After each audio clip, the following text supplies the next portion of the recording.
Perkenalkan, nama saya Karul Susanto, saya dari kelas informatika dan hari ini saya akan mempresentasikan hasil dari PPT yang telah saya buat, yaitu Review Company Profile, yaitu perusahaan yang telah saya rencanakan untuk pembelajaran abdi di kelas saya.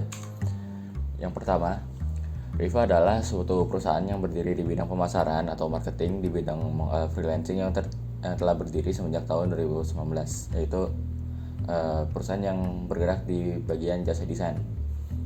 Terkait perusahaan dapat terlampir di layar dan kemudian Riva ini ada dengan kualitas freelancing terbaik untuk promosi, marketing, ataupun membantu menaikkan kualitas jasa untuk mempermudah customer menemukan orang yang tepat, yaitu bermaksud untuk supaya si klien ini menemukan orang yang tepat untuk mengerjakan ataupun menghandle dari project yang ingin mereka kerjakan.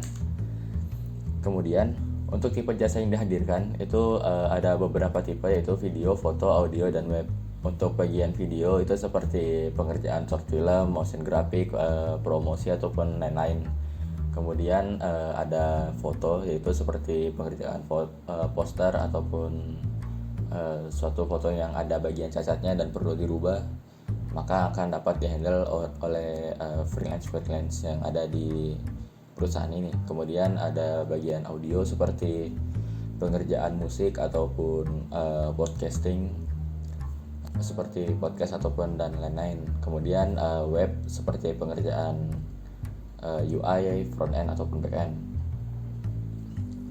Lalu seluruh project yang akan dikerjakan akan dilaksanakan oleh orang-orang yang sudah profesional ataupun berpengalaman, sehingga akan menghasilkan outputnya maksimal.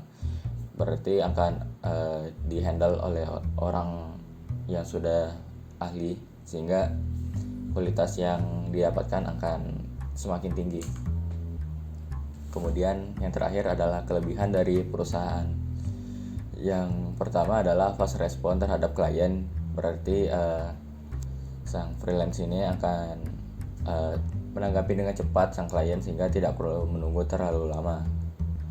Yang kedua, memiliki responsibility terhadap project yang dikerjakan, seperti sang klien ingin melaksanakan revisi atau maupun meminta revisi terhadap freelancer itu, maka dengan tanggung jawab ataupun dengan perjanjian dan ketentuan yang telah disepakati, freelancer ini akan melaksanakannya dengan penuh tanggung jawab. Kemudian on time terhadap waktu yang telah ditetapkan oleh klien. Maksud dari kalimat ini adalah sebelum waktu yang ditentukan, sang freelancer ini sudah selesai untuk mengerjakan project yang telah ditetapkan. Kemudian desain perusahaan yang mudah untuk diakses, dengan maksud adalah perusahaan ini tidak terlalu kompleks ataupun rumit, sehingga user-user yang ingin mengakses perusahaan ini akan dipermudah. Kemudian perusahaan memiliki banyak orang yang sudah profesional. Seperti yang telah dijelaskan tadi, sang klien tidak perlu memikirkan ataupun terlalu berpikir bagaimana dengan kualitas yang akan didapatkan, karena perusahaan ini memiliki orang-orang yang dapat dipercaya. Kemudian pasti menemukan target desain yang sedang dicari. Misalnya di bagian video, orang ingin mengerjakan motion graphic. Kan tidak semua bagian video itu dapat mengerjakan motion graphic, tapi paling setidaknya pasti menemukan orang yang sedang dicari. Maka dari itu beberapa penjelasan tentang perusahaan yang ingin saya laksanakan. Maka dari itu sekian dari saya, terima kasih.